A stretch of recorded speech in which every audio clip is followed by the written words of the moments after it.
Well, hello, my name is James Stoner. I'm director of the Eric Voegelin Institute here at Louisiana State University. And it's my pleasure to welcome you to the second in our three-part series this spring on Eric Voegelin and his interlocutors. A few weeks back, David Walsh talked to us about Voegelin and Heidegger. And today we're very pleased to address the topic of Leo Strauss and Eric Voegelin with Daniel Mahoney. Dr. Mahoney is recently retired, although he's not retired, but he has been freed from teaching, liberated from grading papers, I think. Not from teaching, really, but liberated from grading papers at Assumption College. And he did his PhD at Catholic University, and he's the author of many books, many of them on questions of 20th century political thinkers and authors, including Solzhenitsyn and de Gaulle, for example. His most recent book, no, I can't say that, because Dan has probably published a book even more recently than this, and maybe even more, a book even more recent than whatever I would find. But his most recently awarded book that I know of is his book, The Statesman as Thinker, which was published by Encounter Books last year, I think. It's just won an award from the Intercollegiate Studies Institute, which will be granted, I think, sometime this spring. So, Dan, welcome to LSU. I do have a more recent book. I thought so. Well, go ahead. It was published November 18th, so I sent its press, and it's called Recovering Politics, Civilization, and the Soul, Essays on Pierre Menant and Roger Scruton.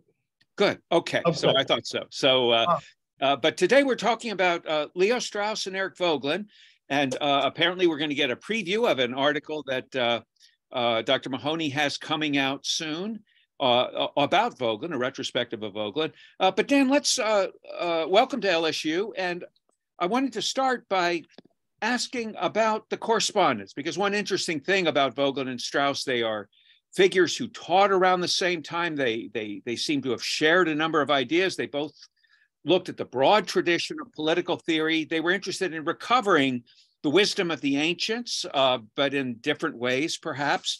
But they also carried on a correspondence between them. Both came to America, right? They were both refugees from Germany and came to America.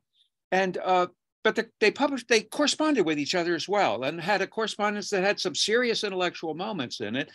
Occasionally appeared in print, or maybe just once appeared in print, in one reviewing the book of the other and the other responding.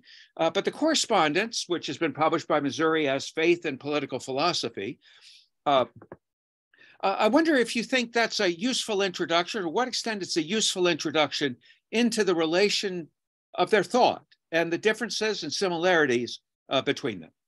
I think it's a useful introduction, but I don't think the correspondence goes as far as one might hope. I think there's a lot of mutual misunderstandings. And truth be told, I think Strauss misunderstands or misappreciates Voegelin more than the other way around, for reasons that I can explain.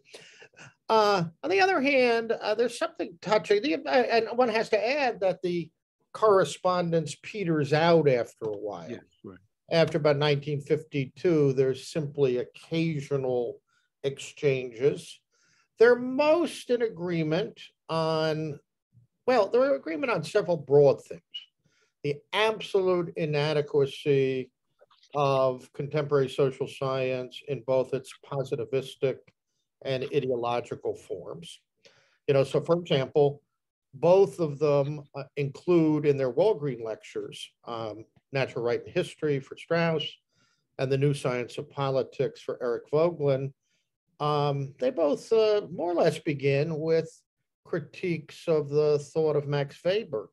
And I both had great respect for Max Weber, maybe Voegelin even more so than Strauss.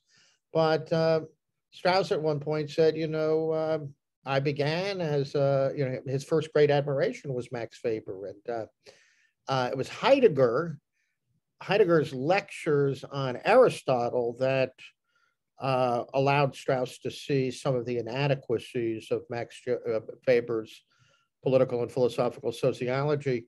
But they both saw the inadequacy of any science of man that could not, that dogmatically separated facts and values, that did not see that judgments, empirically grounded judgments about science and society, about the human soul and society and political order, were constitutive of reason itself. So they both thought classical political philosophy or classical political science in I'd say a broadly Aristotelian manner was absolutely indispensable for recovery of a true science of man, a true science of society. Now, in the end, I think when it comes to, you might say, the philosophical heights of Plato and Aristotle, of the classics, the correspondence reveals, I think, some important differences as well as affinities and commonalities. We can talk more about those. But in the starting point of political understanding, of a political science that begins with the perspective of the citizen and the statesman, their positions are almost identical. If one looks at, for example, Science, Politics, and Gnosticism, the first 4 or 5 or 6 pages, Voegelin has a beautiful encapsulation of the political science founded by Plato and particularly Aristotle. And he says, you know, at the beginning, and when push comes to shove, the philosophically minded political scientist, he doesn't begin with theory or abstraction or anything, with questions and categories that are independent of the pressing concerns of the city. And I think that was Strauss's view precisely too. You can look at Strauss's early essay on classical political philosophy. Now Strauss, I think one difference that becomes pretty apparent in the correspondence and in their work as a whole is Voegelin is much less likely to argue that the philosopher, even though he is concerned with ultimate things, with transcendence, to use a word that is very common in Voegelin's philosophical writings, I think Voegelin thought that philosophy was in no radical sense transmoral or transpolitical. In other words, it never left the moral virtues, the first 6 books of the ethics, and the Dianetic virtues, the intellectual virtues, Sophia, Theoria, the contemplative life, that they're connected, that there's no, Strauss sometimes speaks as if the moral virtues for the philosopher, while indispensable, are more instrumental. That line from the beginning of Book 7 of the Politics that, you can't philosophize when you're drunk or you're always afraid of the flies buzzing around your head and all of that. And obviously Strauss often speaks much more seriously about moral phenomena. He speaks in Natural Right and History, for example, about the non-utilitarian pleasure that we have in the disinterested viewing of human excellence, of moral and intellectual excellence.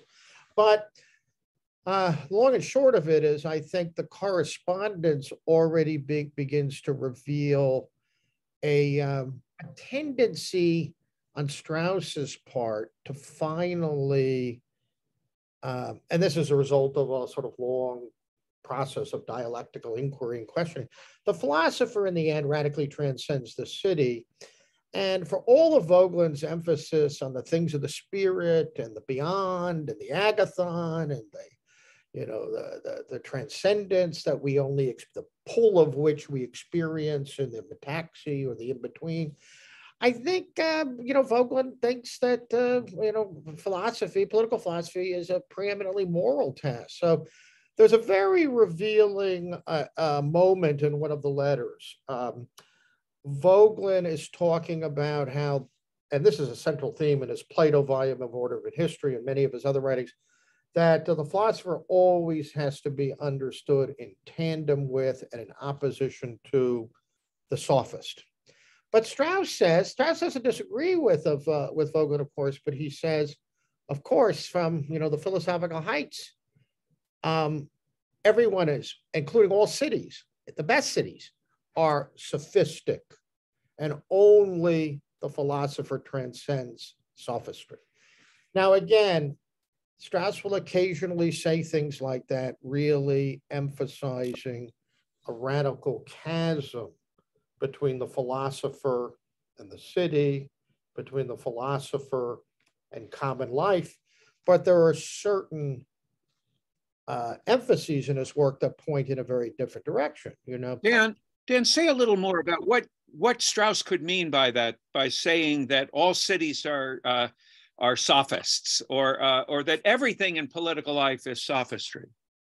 Well, you know, I think Strauss had a little sympathy, maybe a little too much sympathy, for Pascal's famous remark from the Pensées. In fact, Strauss, when he quotes it, says there's a lot of truth of it, but it's not the whole truth and nothing but the truth. And it's the line where Pascal says Plato's laws and Aristotle's politics were the least serious part of their work. And almost out of beneficence, they tried to put a little order into Bedlam. You know, from a philosopher's point of view, the city is, you know, rather mad. It's preoccupied with struggles and strife that are, you know, reflect pleonexia, this greed that, you know, that most partisans are not terribly reflective. On the other hand, I mean, Strauss, obviously, we see this in his work. He certainly thought the extent to which political philosophy had direct impact on politics, political philosophy had to take its bearings from something like Book 3 of Aristotle's Politics. And that meant that there's real truth in the partisan claims and disputations.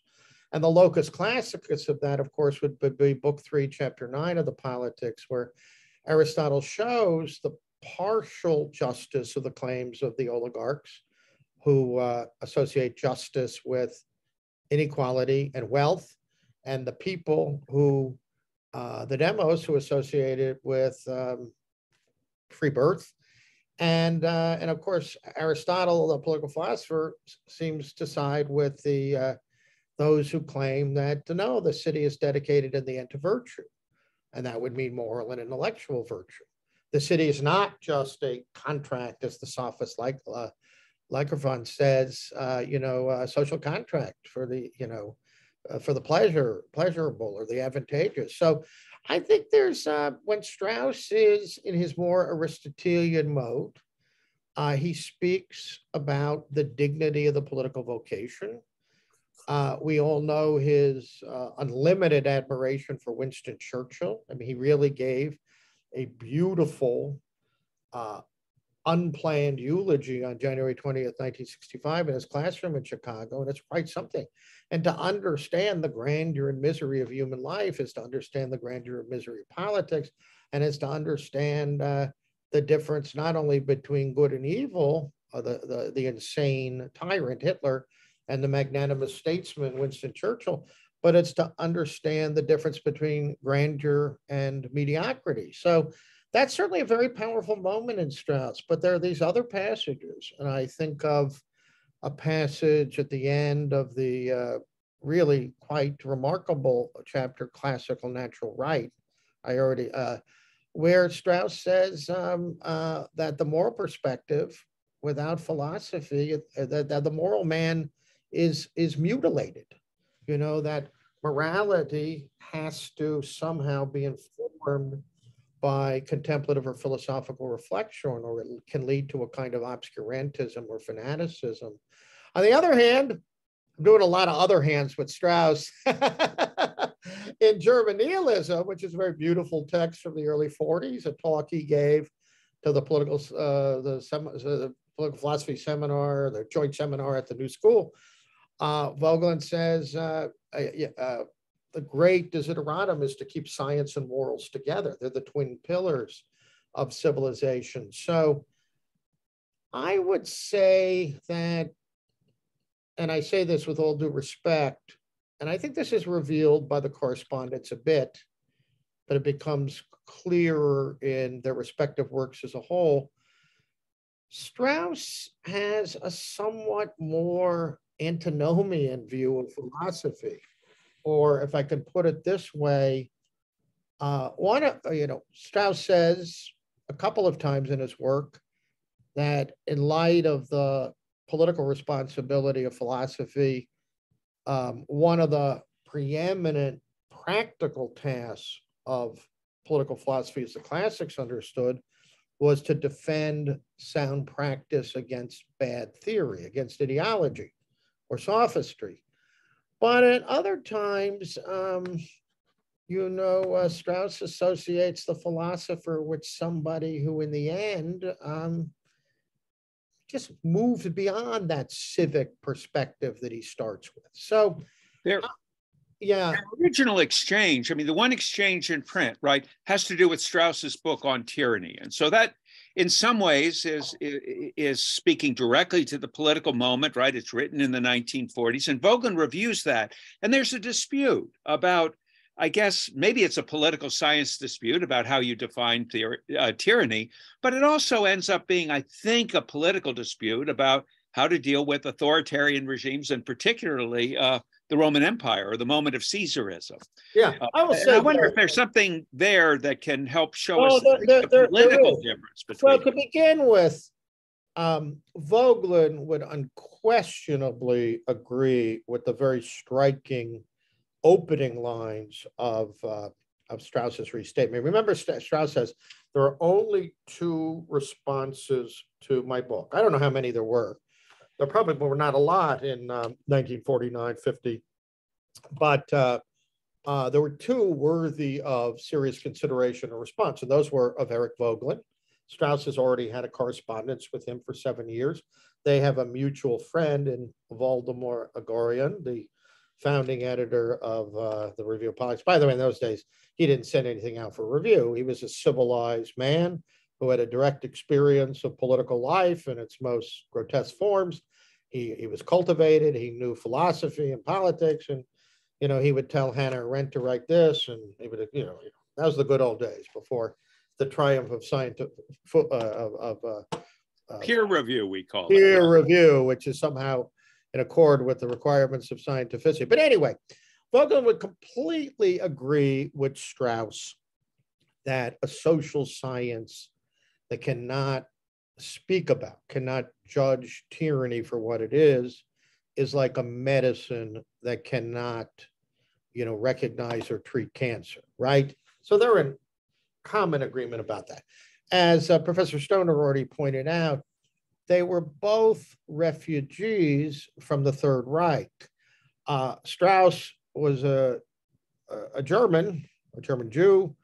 Voegelin was an Austrian. I think he may have been born in Germany, but he sort of lived and studied and worked and taught in Vienna.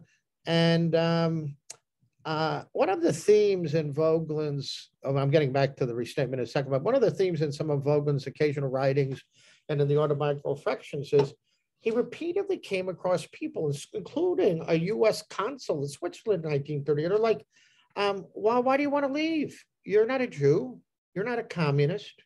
The idea that Voegelin could be a civilized human being who hated racialism and ideological despotism and saw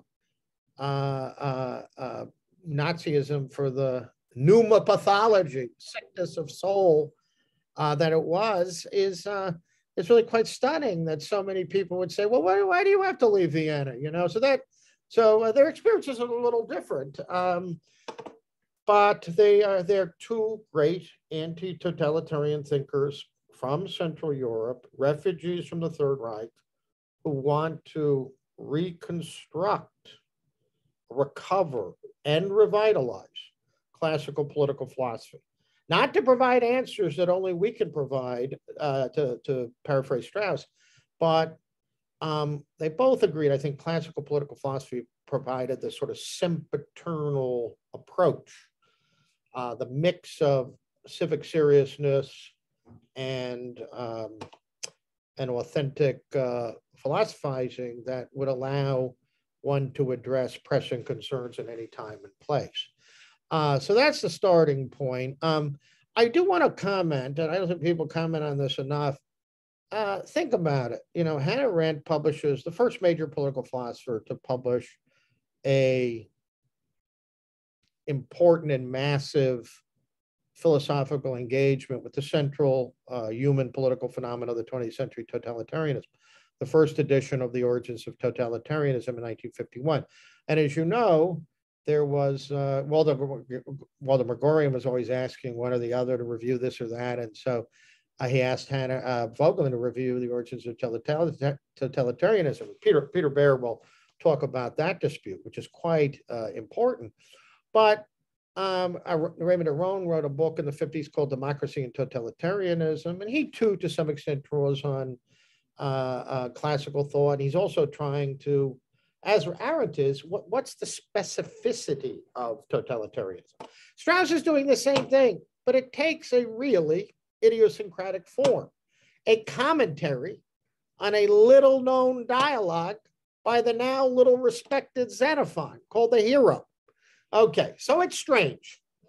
But Strauss too admits that while the classical framework provides the indispensable foundation for any thoughtful engagement with and decisive critique of tyranny, he admits that several things have intervened. And what's intervened is, you know, ideology and modern science and technique.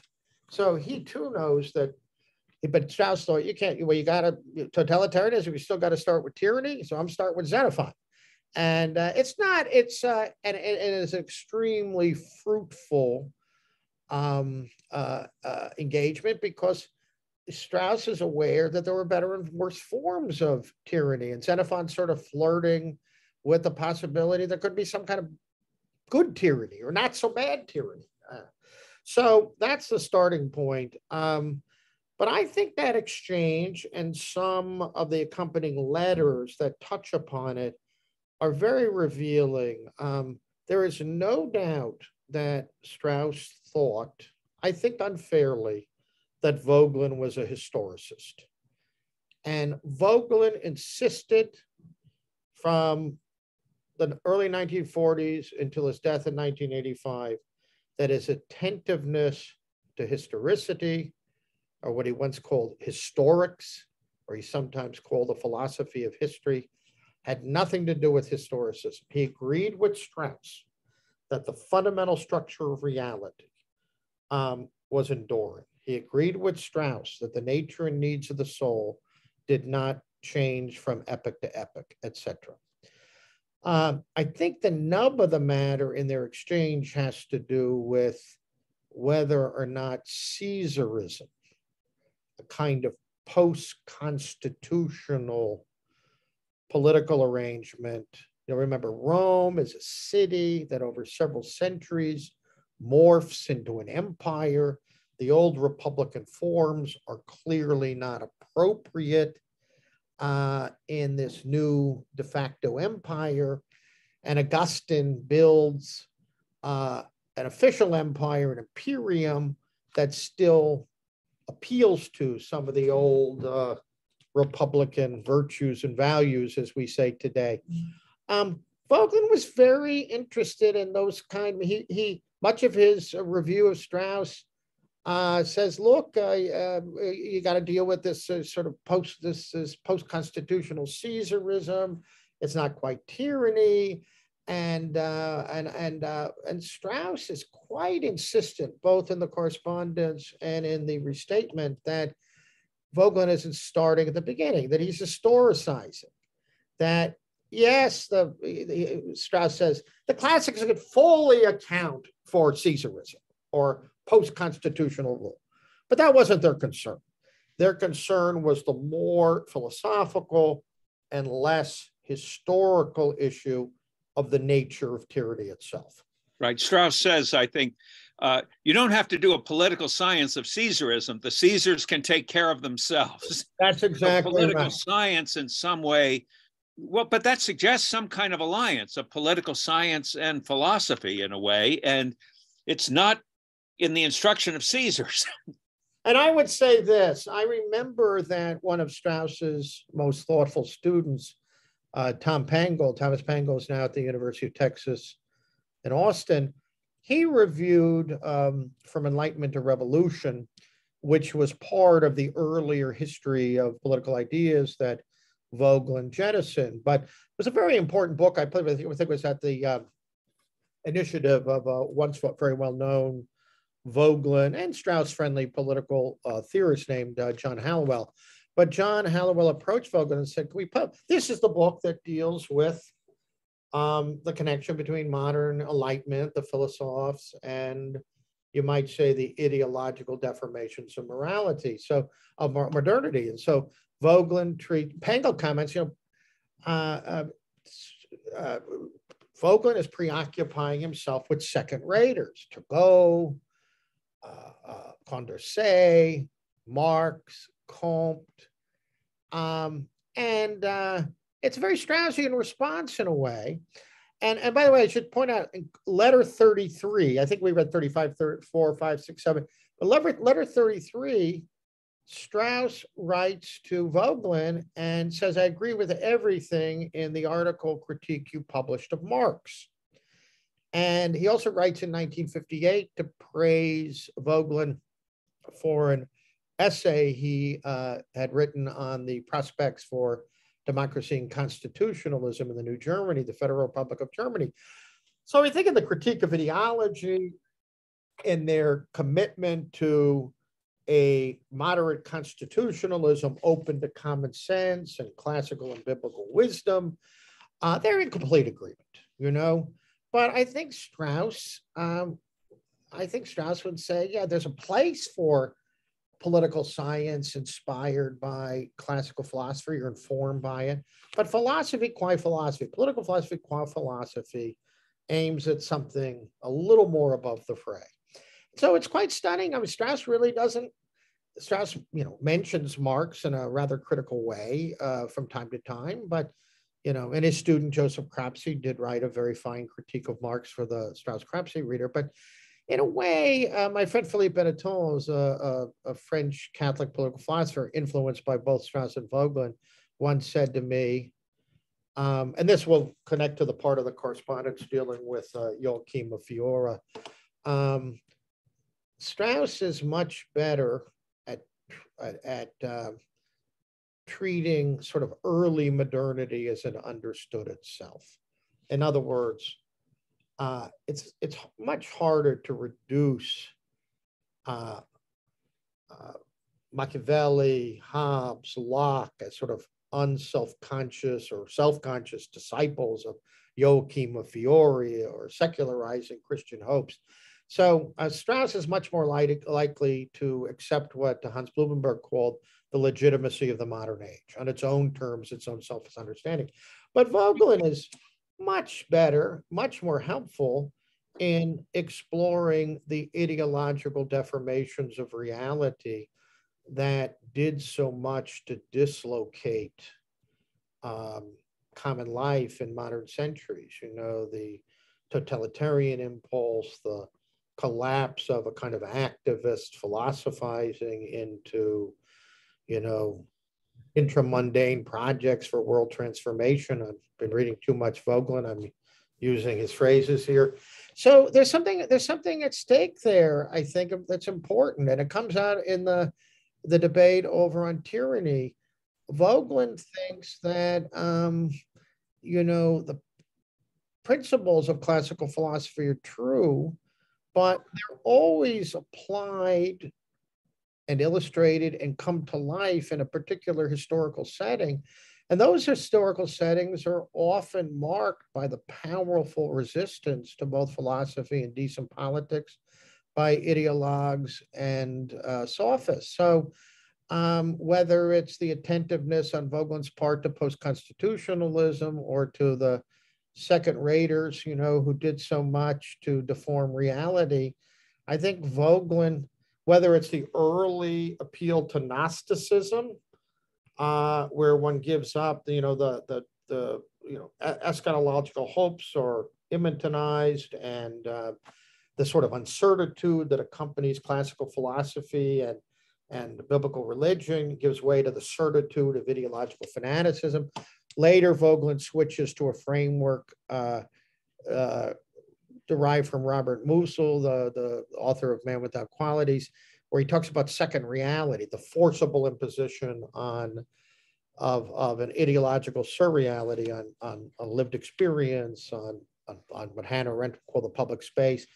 Voegelin gave a lot of deep philosophical thought to how philosophy ended up justifying tyranny and murder. And that work, that takes a very political sciencey, but still spiritually luminous form in his book, Hitler and the Germans. I think Strauss was quite capable of that kind of analysis. We see it in the 1941 lecture, German Nihilism. But for whatever reason, his view of philosophy doesn't quite allow him to get down in the mud. To get it down in the mud. It's like, yeah, we could talk about post-constitutionalism. I could do a better critique of ideological politics, and I'm certainly sympathetic for those who do. But, there's a sort of, there's a little more identification of philosophy in its purity with pure reason, in Strauss. Dan, what about Christianity and the two thinkers? Because, of course, if Caesarism or post-constitutionalism is one break, the other great break in the West, at least, or in European life around the same time, is the beginning of Christianity, right, and the rise of Christianity. How does that figure in their thinking about philosophy, about politics, and maybe about religion itself?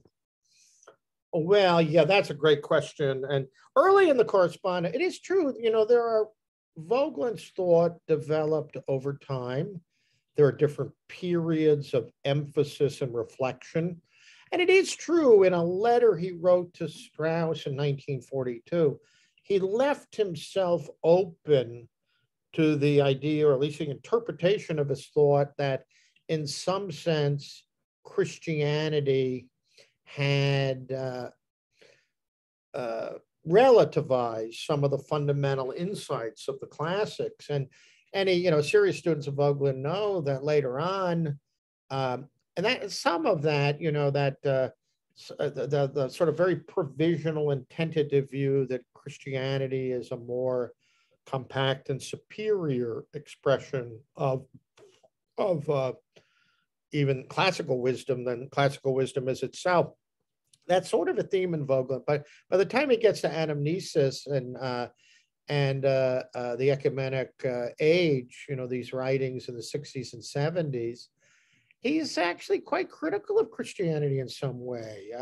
He was ferociously attacked by many Orthodox Christian thinkers for speaking about the Pauline experience of the resurrected and not the phenomena itself. But, in Voegelin's own framework, the metaxy, where the temporal and eternal, where the consciousness of the soul and the pull of the divine, that in-betweenness, he says the only experience we have of the divine is within the metaxy, only there. We have an inclination, we have a pull, we have some sense of the beyond or the divine ground. And he says, that the great philosophers love the divine ground. He identifies philosophical eros with this pull, that of gratitude toward the ground of things. But this is hardly, and with his whole framework of symbolization and equivalences, when you say the Chinese Tao and the spiritual outbursts in prophetic Judaism and Greek philosophy, these are all sort of more or less equivalent noetic outbursts. There's reasons why Christians might say, boy, this is far less amenable to Christian truth. Voegelin was extremely critical of dogma, but the Christian faith demands dogmatic and propositional expression.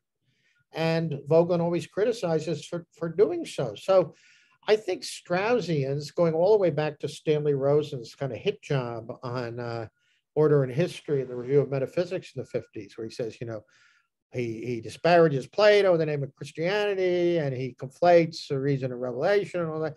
None of that's really true. But it is, and Voegelin certainly recognized the distinction between the pneumatic, very simply, God coming to us as the experience of Moses or Isaiah or the prophets as described in the Bible and in Israel and Revelation, and noetic philosophy, noetic reason, where eros, where the philosophers encounter the great unknown,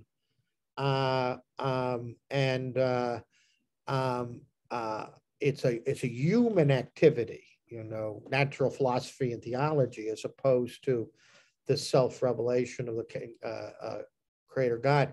But if you read Voegelin, like his early 70s piece on Reason, the Classic Experience, he adamantly rejects the idea that there can be a radical separation of faith and reason. His account of nous, let's say in Aristotle's Ethics 10.7 and 10.8, Aristotle's discussion of the divine in the human and how we ought to finally take our bearings from what is above us, nous, and in us, but not below us, and all of that. For Voegelin, that is what the philosophers did. They put forward a more compact philosophy and theology, as opposed to, mortals and these anthropomorphic gods and all that. So whatever this is, and there's certainly deep sympathy for Christianity, it's hardly coextensive with traditional or Orthodox Christianity. Voegelin himself, you mean? Yes, right. Yeah. Strauss, on the other hand, Strauss is very suspicious, first of all, of any modern terminology. We see that in the correspondence. Existential. He really chastises Voegelin for using a term that is fraught with modernist premises and conclusions. He claims at one point, because his position, he claims, is closer to the Catholic position, distinguishing between the natural and supernatural. And it is true, that is not Voegelin's framework. And at one point, and I think this is fraught with significance, in one of the letters, he says, the noetic, this divine reason in us, is not pistis, it's not faith. And I take it that Strauss was concerned that Voegelin was conflating the philosophical understanding of the divine, or at least nous, as some presence of divinity in the human soul, and the biblical God. On the other hand, I think from Voegelin's point of view, the argument that Leo Strauss made famously in his correspondence with Karl Löwith, another great German anti-totalitarian philosopher, and the first to expose the intrinsic Nazism of Heidegger as a philosopher. But anyway, Strauss said to Löwith that the only evidence, the only argument really for the truth of the Bible or Revelation is what he called the brute fact of revelation. Voegelin would certainly consider reason to be much more integral to religion itself. And he would say, Strauss, I think, would be rather dismissive of the whole sort of William James category of religious experience, though experience is an absolutely, and the symbolization of experience is absolutely central to Voegelin's thinking. And I would say, as a Catholic who admires Strauss and has learned much from him, and as someone who deeply respects and has learned much from Voegelin, that neither of them really, I mean, Voegelin's framework does, I think, risk conflating the natural and supernatural. His notion of, it's funny, Voegelin sometimes, as Alessandros has pointed out, he will use sort of science and mystical philosopher interchangeably. I mean, who does that? On the other hand, Strauss's approach to religious truth is radically fideistic. In other words, it's the brute fact of revelation. There is no natural theology, as far as I can tell. There's no experiences. Pascal, for example, he's not a Thomist. There's no equivalent of Thomas's 5 ways to prove the existence of God. But Pascal's no fideist.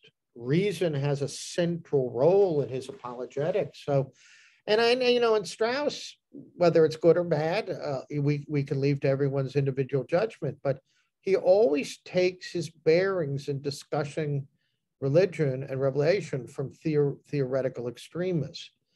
I mean, the most fideistic Christian thinkers, like Kierkegaard or Tertullian, that kind of thing. And I think he was probably a little too quick. And of course, Maimonides in the Jewish context, but Strauss was, rather,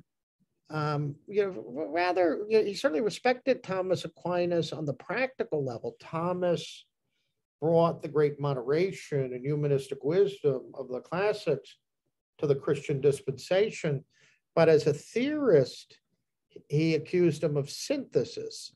Of trying to synthesize two things that were fundamentally separate.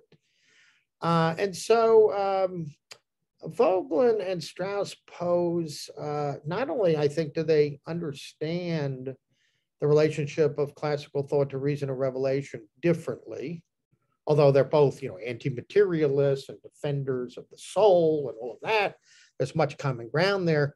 But both of them pose a position. I mean, Strauss briefly identifies himself with the Catholic position, but really as part of a polemical critique of Voegelin.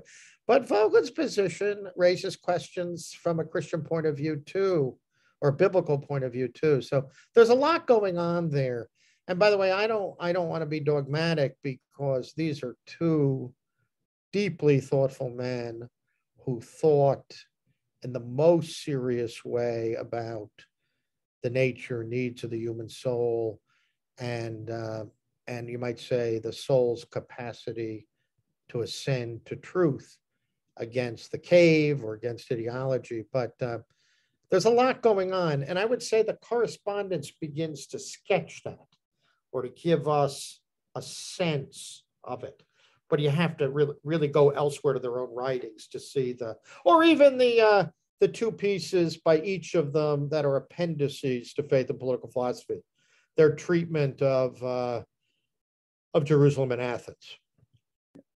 Well, Dan, at this point, we usually open the floor for questions. We've got an extensive and distinguished audience today. If you could, there's a reactions button on the bottom of most Zoom screens. And if you could do the raise hand function, I'll recognize you and unmute you, and we can start. So I see Ronna Berger, was that a question you were ready to ask? So let's go ahead and unmute yourself if you would, and begin, and then we'll move to David Walsh next. Okay. Thanks, Dan. That was extremely interesting and very informative, especially for those of us who don't know Voegelin Strauss. Ron, I want to say hi. I haven't seen you in a long time. A long time. I think we were supposed to see each other in early. We were supposed to see each other in early January, but you got sick. Yeah. So I want to distinguish 2 points that we made in the beginning of the discussion, where I think maybe on the one hand, Strauss and Voegelin might agree more, and on the other disagree. And that is Jim asked the question, what does it mean that the city is the greatest sophist? So there I would say, I think Strauss is very influenced. I just looked it up. It's Statesman 291C, for anyone interested, where the Eleatic stranger suddenly realizes it's almost a new discovery, he says. He's changing his whole understanding of the sophist from the prior dialogue, that the politicians in the cities are the most enchanting and the greatest of all the sophists. So I want to say in that case, the city is the greatest sophist. It's the politicians who don't live up to the standard of the true statesman. So I think probably Strauss and Voegelin might agree very much that compared to Churchill, right, the leaders of our cities are the greatest sophists. Well, by the way, I agree with that. I think Strauss would agree with that, but he says more provocatively in the letter, even the better and decent cities. So I think the emphasis in that passage is that the polis, as polis, even in its best manifestations, somehow is in the camp of sophistry rather than in the camp of the search for wisdom. And that's why I called it a somewhat extremist formulation. You know, my old friend David Lowenthal, who just passed away this year, used to say Strauss would sometimes speak differently when it came to the cognitive status and dignity of the political when he was, you know, sort of in a more Aristotelian mode, you know, speaking sort of within the political. And that would be what, you know, his Churchillian speech and that kind of thing, and his deep and abiding disdain for totalitarianism. But then when he gets in his more Platonic mode, there's a tendency, I think maybe even to self-consciously overstate in order to remind us of the sheer radicality of the theoretical life. But no, I mean, your point, I agree that that's part of it. Yeah. But he's making a larger point about this gap between the philosophical life and the city that really, I find it rather jarring, you know, because you know, it seems to me a phenomenology of political life and the human soul depends on all sorts of crucial distinctions. So to say the political qua political is sophistic is, you know, a pretty radical statement. Yeah, I wanted to just sort of confirm what you're saying by the other place is in the Republic, where against the standard of the philosopher king, yeah, it looks like. So I think that Strauss, having that in mind, would be deliberately exaggerating the way, as you say. But I wanted to distinguish that point from a point I think was closely connected with it about the amorality of the philosopher, or the philosopher transcending the sphere of the moral virtues. There, I think that probably, I don't know, Voegelin, it sounds like they would disagree very much, maybe, that Strauss really took seriously, I think, the Aristotelian point that if you really look at life as directed to one single final ultimate end that can't be subordinated to anything else, then morality for the philosopher has to be instrumental. People don't like that point.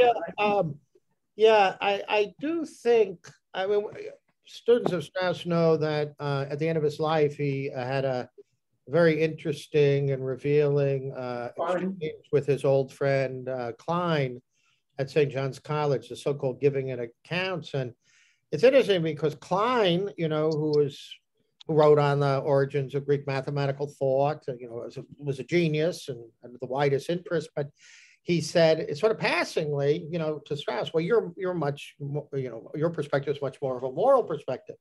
And Strauss says, no. He basically says, you identify morality with philosophy. And in that case, I do think Strauss is provoking Klein a bit by giving an unqualified view of philosophy as transmoral, and that the moral concern of the philosopher is primarily instrumental.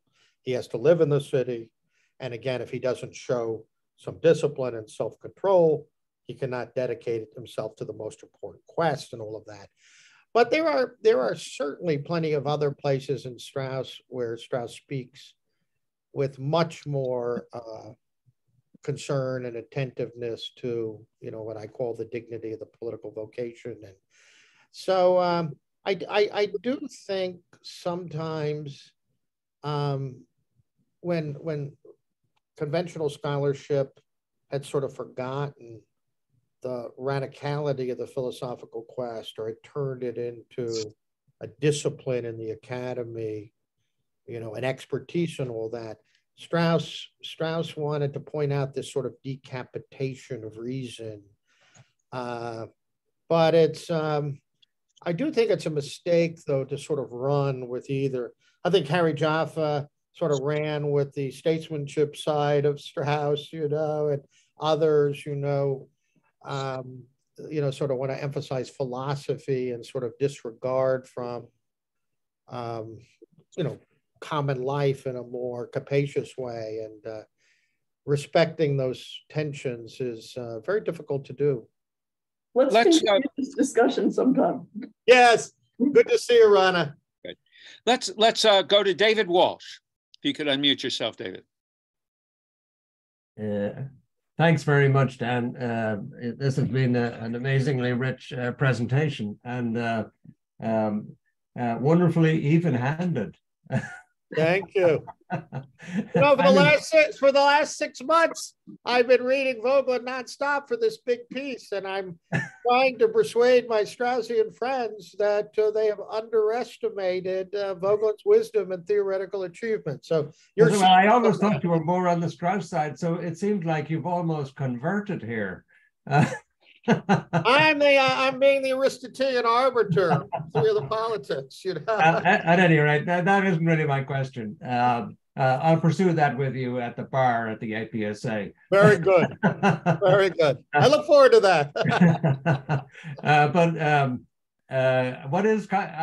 What I wanted to suggest was that it's your own interest in statesmanship that probably brings a lot of this into focus. Because, I agree that Jaffa took that out of Strauss and that Strauss didn't necessarily go too far with it himself.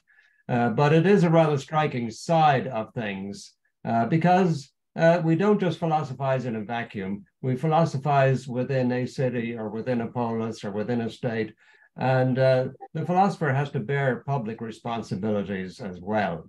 And it is striking that both of these guys are refugees from the Nazi world. And of course, they're traumatized as a result of that.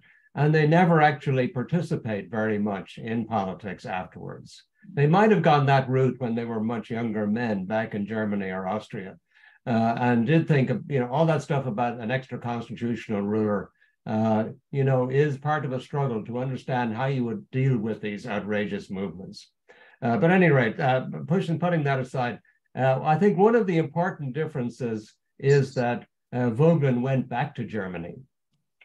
And when he went back to Germany, he operated quite differently. When he was in America, lots of interesting things were happening, including the civil rights movement and everything else, and he was not part of any of it.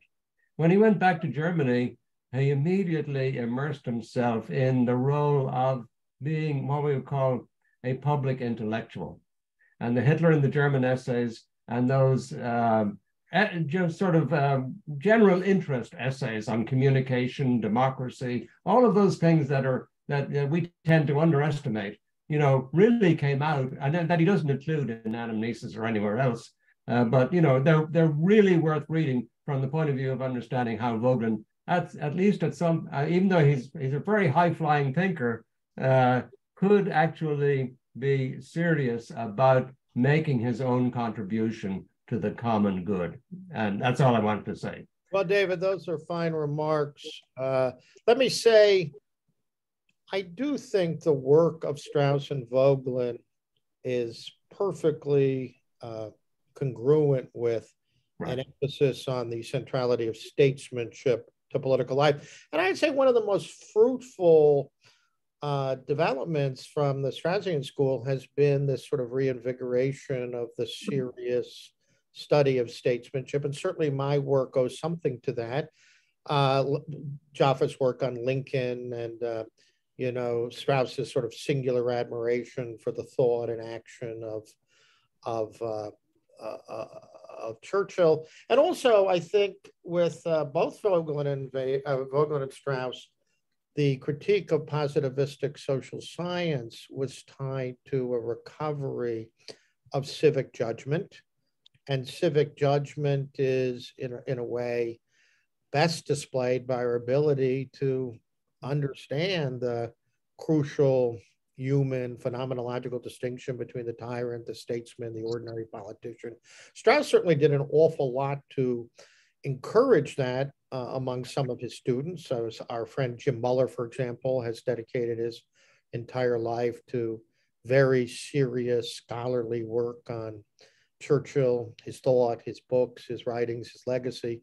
And I think Voegelin's work is fully, Jim Rhodes wrote I think a really, it's not quite just statesmanship, but it's a study of the Hitlerian German Revolution and its millenarian roots and all of that. And our mutual friend Thilo Schambert has written some very important work, kind of recovering the statesman's horizon in the his book on Mitterrand, the end of the Cold War, the German question. So I do think that if we think of philosophy as some abstraction above the fray, I think we depart from the realism that is such a striking feature of classical thought and its truth and what's enduring. Yeah, just a comment about Voegelin. I really gave a very serious. I read Hitler and the Germans when it came out, but I seriously reread it this fall, and I recommend it to everyone because it combines all the achievements of first-rate political philosophizing with political episteme in the Aristotelian sense.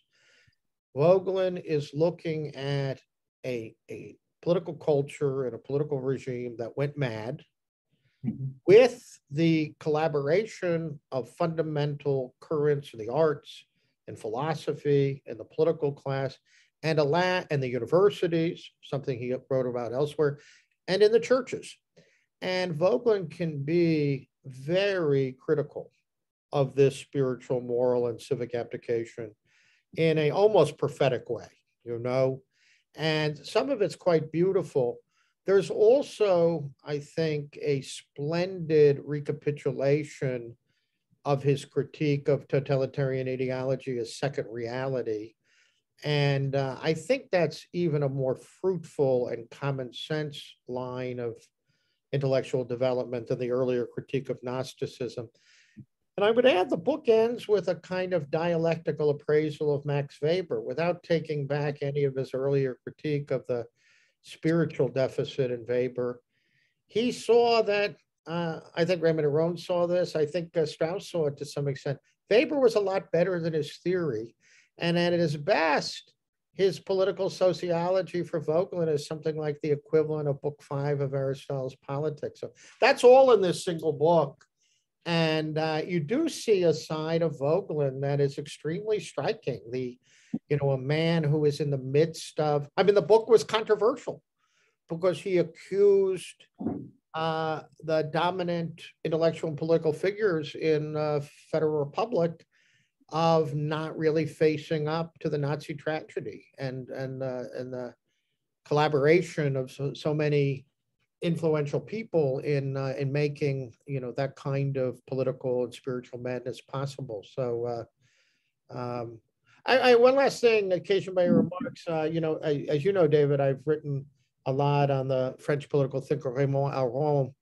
It was interesting. Aron had very good relations with both Voegelin and Strauss. He considered them, he says in one letter, to be the contemporary representatives of classical political philosophy. He respected that. He thought that the liberal order needed that sobriety and wisdom that they both articulated. Aron invited Voegelin a couple of times to his big colloquiums, that.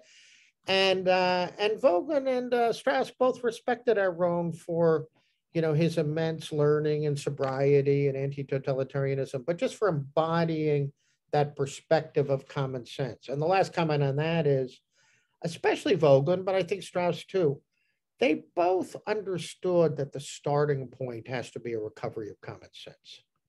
Yeah. Thanks very much. Thanks, David. Our next question is from Marco Andreaccio. Help me out. Unmute yourself, please. Can't hear you, Marco. Here, I was able to do that. Hello. Marco, as long as Marco you will do. You can't make me pronounce your last name. Never mind. Okay. A stranger. All right. Well, look, a question on this problem of morality as instrumental. I mean, I would, my guess is that you would acknowledge that that is not the only explanation for someone to say that somehow man transcends the polis. What I mean by this is that, I mean, classical thought, including medieval thought, and of course, Strauss's heroes, clearly indicate that there is a dimension of man that transcends the polis. And Strauss defends what we might call a kind of medieval intellectualism, yeah, against voluntarism, indicating that in thought, we do transcend the polis. And it is that capacity to transcend the polis that allows us then to turn upon our times and judge the prejudices, judge the evils that beset our societies without being swallowed up in any way by those evils. Yeah. But then you might say, well, what about his referring to the polis as sophistic? Yeah. And again, is that something that sets him apart from the medievals? And I would ask you, is this not compatible with, say, for example, an Augustinian understanding of the city? And as we know, the city is tied to the libido dominandi. It is a fallen city. Hence the need to distinguish between two cities, of course, the city of man and the city of God. Would Strauss, who didn't say much about St. Augustine, but in fact, would he not be sympathetic to a notion of that sort? And let us never forget, I think it is worthwhile remembering that Strauss indicates explicitly that in the Middle Ages, well, the philosophers are often seen as mystics. All right, let me pick up your points before I forget all your 5 points. I completely agree with the first point. I think one of the most impressive and liberating, especially in our contemporary historicist and ideological context, is Strauss's recovery of the idea that thought is not imprisoned by the categories of its time. You know, his student Werner Dannhauser famously said Strauss taught him how to become naive again. And that meant something like historicism is, in its various forms, is a theoretical abstraction that imposes a grid on people. The mind, a more commonsensical or naive account of the great thought of the past shows that there were many human souls, philosophers and others, who could, without, while sometimes drawing on the better elements of their own tradition, religious and philosophical, were quite capable of transcending the dominant currents of their time. And I think you're absolutely right, without rejecting, sort of full-scale historicism, we have no capacity for judgment, not only civic and moral judgment, but judgment in the aesthetic realm or philosophical judgment, et cetera. So I think you're absolutely right about that. And I think that was a signal contribution of Strauss to show that the historicism that almost all modern scholarship took for granted had feet of clay. So I agree with you on that. My concern is a more subtle one. And it's, again, people often ask me about Straussians, and I say, you know, Straussianism, if there is a Straussianism, is an utterly heterogeneous phenomenon. You can't say the Straussians believe this. There's a thousand, really, it's a remarkably diverse world, even though there are, of course, some recognizable commonalities. But there is a current of Straussian thought that does seem to identify transcending the cave with leaving behind the moral perspective or the political perspective, or even the perspective of moral and political responsibility altogether. I sometimes jokingly call it Uber Straussianism, you know, but I would say, I want to name a name, I don't think I'm being unfair, somebody like Heinrich Meyer, you know, he's a soldier for atheism. It's very clear that, you know, his account of what philosophical liberation entails is philosophy is almost defined by its negation of morality, practical prudence, you know, the statesman's perspective. I don't quite recognize that view in Strauss, although I think there are, as I try to point out, some texts, and especially an interpretation of Plato, that might give some support for that view. So that's my concern. And let me mention one thing about Voegelin. Voegelin is much more likely than Strauss to, when he talks about the ethics, for example, of Aristotle, and he was a very helpful student of the Nicomachean ethics, but he argues that the spoudias, you know, the mature, serious man, who in some sense is the civic standard and moral standard for Aristotle, that he embodies not only the moral virtues, but the Dianetic virtues. You know, in other words, that the truly serious person, the truly mature person is not simply morally virtuous, but he exercises theoretical virtues like Sophia and Phronesis, and maybe even elements of the contemplative life. So with Voegelin, even though Voegelin can be, as David Walsh says, very high flying, you know, in his meditative reflections, there's a sense in which I think Voegelin is a little more likely to say philosophy never leaves common sense behind. But I gotta always qualify this, because it's a major, you know, yes, Strauss talks about synthetic philosophy, skepticism, but it's not modern skepticism. And philosophy never leaves behind its pre-theoretical roots. All the philosophical questions have roots in ordinary experience. What is justice? And the palpable sense that there is natural right or justice. So it's all very complicated. And I think both Voegelin and Strauss are thinkers who have abundant tensions within their own thought. But, and again, while recognizing the heterogeneity of the Straussian intellectual world, there is a current, I know these people, you know, who, you know, they, you know, have a tendency to sneer at things like religion and politics. Of course. A Straussian of that sort, who's written books on Nietzsche and others, once said to me, you know, you're a very smart man. Why do you think there's any interest in waving flags, you know? It was just like, you know, why would you be interested in political life, you know? And that's there, you know, and I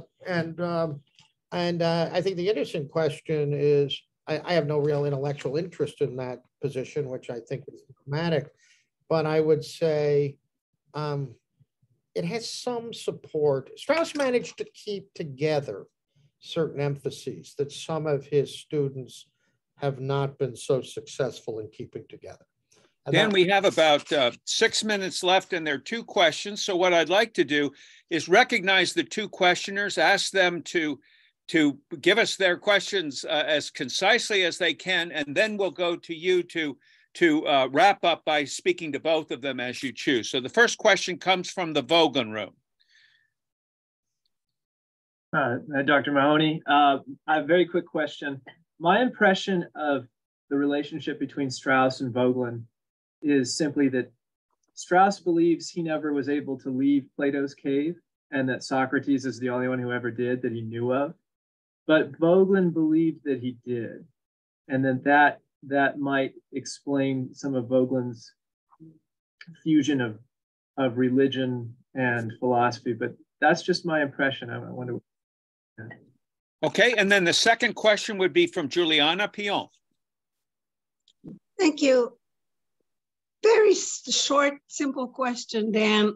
Would either Voegelin or Strauss find any statesman in the United States today, and it doesn't have to be naming names, but as a category even, or make it as specific or general as you wish?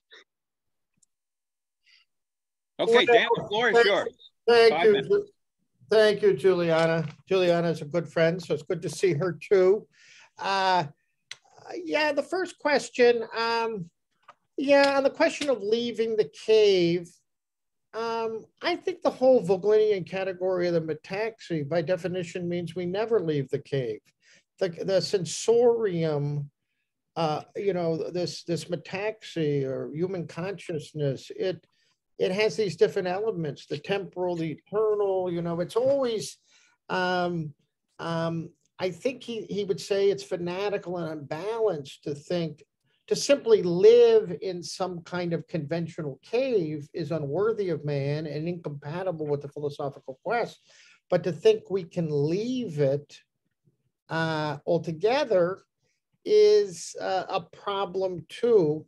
I would say I think Strauss thought Voegelin in the end was a more conventional thinker, certainly in his approach to the classics. And I think he thought he conflated Plato and Christianity in ways that were deeply problematic. I don't think those judgments are finally fair, but I think they were Strauss's judgment, and it accounts for some of that inability of the two to meet. As for Juliana's question, as Juliana knows, she's read my book, The Statesman as Thinker. And this is a hard time for statesmanship because I would say, Juliana, that the present atmosphere, there has to be an element of seriousness in society. Real liberal and civic education, genuine respect for religion, a sense of the real dignity of political life, real seriousness and addressing the problems that confront us. And there's not a lot of that out there. I think there's certainly some decent political men, but Strauss died in 1973, and I think what must have struck him about the death of Churchill in 1965 is he knew that you still had the Adenauers and de Gaulle's and others who were very serious men, and de Gaulle I think was of the same rank as Churchill, but he knew that there was a sort of golden moment when there were statesmen, certainly in Europe, American case a little different, who were still products of an older order. While, what makes Churchill and de Gaulle so interesting is they accepted the democratic order, they defended it, but they were spiritually shaped by something beyond it. And when those residues of classical and biblical wisdom, and even I think you and I would emphasize the best of liberalism and the best of moderate enlightenment, those are all under assault in a way. They no longer have the same presence in education. So I wonder, Strauss might say, great statesmen can take care of themselves. Well, maybe, but but when the sort of prerequisites of civilized life are under assault, Roger Scruton's culture of repudiation, then I think statesmanship faces challenges that might be rather new. Well, that's a sobering, if not entirely conclusive way in which to end. But thank you, Dan, for engaging such a range of topics today. And thank all of you who joined us. We'll convene one more time this semester on April 12th. Peter Baer, who has been in the audience today, will speak about Eric Voegelin and Hannah Arendt. So we hope you join us then. And thanks for coming today. Thank you.